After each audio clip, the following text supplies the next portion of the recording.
El propósito de este video parte de la siguiente cuestión: ¿para qué sirve la teoría? ¿Cuál es el papel de la teoría en las ciencias sociales y más precisamente en la sociología? Más allá de proponer una definición, lo cual lo haremos de manera colectiva, lo que se pretende aquí es partir sobre ciertas problemáticas fundamentales de la sociología y poder entonces hablar sobre cuál es el papel de la teoría en las ciencias sociales. Desde el Estadio Pascual Guerrero y en este contexto pandémico, vamos con el video. Se parte del primer cuestionamiento: ¿qué es la teoría? Uno de los atractivos del curso sobre teoría contemporánea es que nos obliga a hablar de nuestra época actual. Hablamos de la vida contemporánea porque ha ejercido una gran influencia en la teoría contemporánea. Es decir, la teoría contemporánea habla sobre la sociedad contemporánea. Entonces, por eso debemos preguntarnos, ¿por qué vivimos de esa manera? ¿Cuáles son las características de nuestra sociedad moderna? Como se menciona en el texto, existen teorías generales acerca del todo, acerca de las sociedades en conjunto, acerca de la interacción, más que acerca de una forma particular de interacción. ¿Cómo nos estamos relacionando? ¿Cómo estamos viviendo? ¿Cuáles son las características de nuestra sociedad actual? Uno de los temas principales es: ¿cuál es el papel de la teoría en las ciencias sociales? La primera respuesta es que tiene un papel crucial. En la práctica de las ciencias sociales, son las teorías mismas las que generan los experimentos que verifican los datos. Son las teorías las que estructuran la realidad que estudian los científicos. De esta manera, podemos llegar a una primera conclusión, y es que las teorías son cruciales para el pensamiento científico, pues de ellas parten grandes evidencias que los científicos han construido.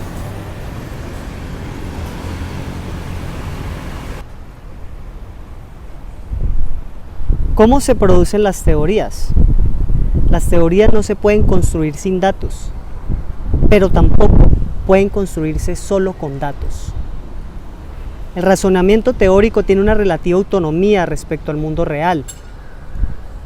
Así, las teorías son generadas no tanto por los procesos no fácticos o no empíricos que proceden en el contacto científico con el mundo real.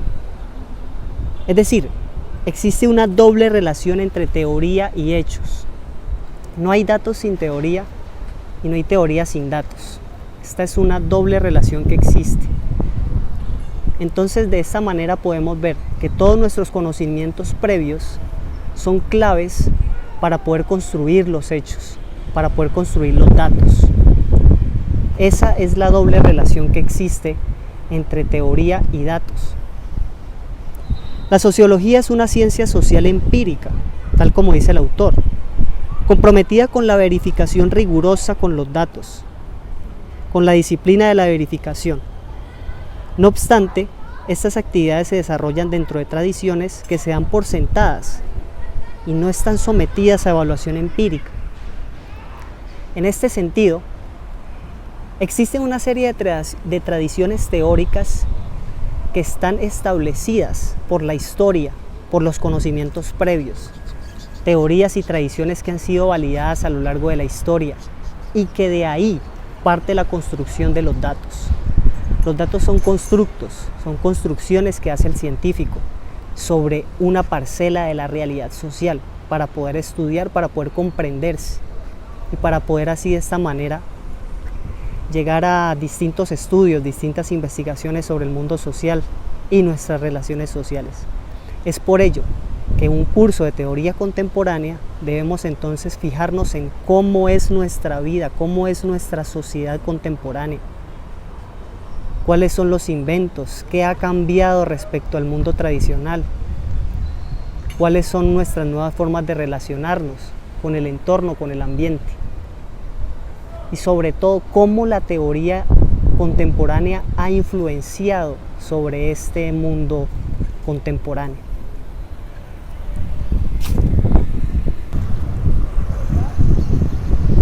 Dos problemas fundamentales de la sociología se van a tratar en este video. El primero, el problema de la acción. ¿Cómo es la acción? ¿La acción es racional o es irracional? En la teoría social, esta dicotomía alude a si las personas son egoístas, racionales o idealistas, no racionales. Si son normativas y morales, no racionales en su enfoque del mundo, o puramente instrumentales, racionales, si al actuar los intereses aumenta la eficiencia o si están regidas por emociones y deseos inconscientes. Todas estas dicotomías se relacionan con la vital cuestión de la referencia interna o externa de la acción. El enfoque racional considera que el actor recibe impulso de fuerzas externas para actuar, mientras que los enfoques no racionales plantean que la acción está motivada desde adentro.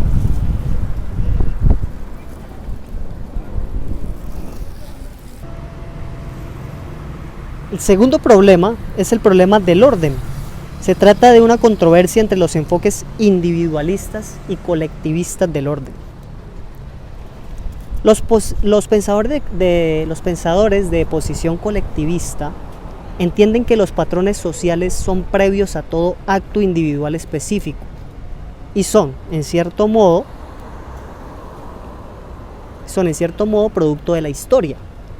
El orden social es un dato externo que enfrenta al individuo recién nacido.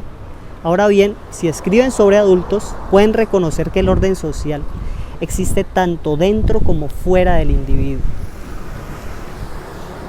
Los teóricos individualistas a menudo reconocen que parecen existir tales estructuras extraindividuales en la sociedad y por cierto reconocen que hay patrones inteligibles, pero aún así insisten en que estos patrones son productos de la negociación individual y consecuencia de la opción individual. No solo creen que los individuos son portadores de las estructuras, sino que los actores producen las estructuras en los procesos de la interacción individual. Para ello, no es solo que los individuos tengan un elemento de libertad, sino que pueden alterar los fundamentos del orden social en cada punto sucesivo de la historia. De esta manera, orden y acción son dos de los debates contemporáneos más importantes que existen en la sociología y que influencia nuestra vida e influencia la manera como construimos el pensamiento social.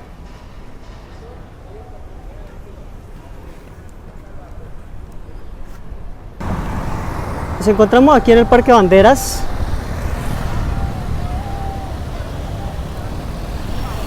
Estamos aquí en el Parque Banderas, ha sido seleccionado para una marcha para ver hoy en el contexto de la difícil situación que se está viviendo en Buenaventura. Se programó una movilización para el día de hoy manifestando el descontento que existe frente a la ola de violencia que sufre esta zona tan importante del país. Y entonces vemos los actores sociales enfrentados a los actores del orden.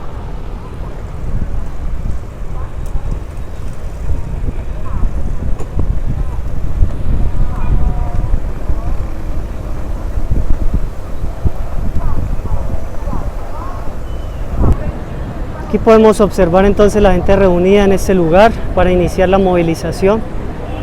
Colectivos de la sociedad civil que se reúnen para manifestarse contra la violencia. Vemos aquí entonces un ejemplo de los problemas que estábamos hablando ahorita sobre los problemas fundamentales de la sociología, es decir, la acción. ¿Es una acción racional? ¿Es una acción no racional? ¿Es un factor que viene externamente? ¿Es un factor que viene internamente? Esos son los cuestionamientos que quiero que reflexionemos al respecto. Es una teoría colectiva, es una cuestión más bien individualista. Podemos tomar este caso como ejemplo para reflexionar. Vemos aquí entonces las expresiones del pueblo ¿Son acciones racionales? ¿Son acciones irracionales? Son las cuestiones que quiero que reflexionemos al respecto. La cuestión del orden, la cuestión de la acción. Diferentes actores del orden están en ese momento presentes. La confrontación que existe entre el orden colectivo y el orden individual. También podemos ver diferentes actores de la sociedad civil que están en ese momento presentes aquí. Organizaciones, organismos gubernamentales y sociedad civil, haciendo frente a esta problemática.